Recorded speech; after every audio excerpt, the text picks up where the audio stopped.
Kaya, gikan sa Dios, ipaambit niya nga pinaagi sa divine birth. So, wala siya ang central thought sa 1 John. Sections, sketch dito siya.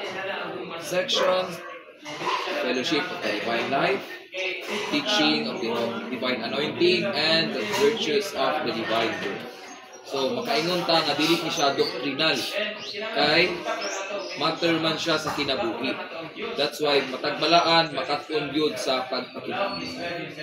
Dili lang sa Dios, kundi diha sa mga balahan. Kung the more nimo nga ma-practice ang enjoyment sa fellowship, tunay divine anointing.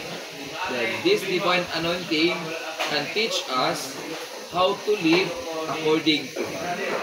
To live according to God is to live nga kanunay nagpahimulos sa aton.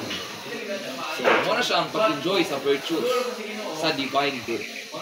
So, finish siya, wala niya siya sa aton.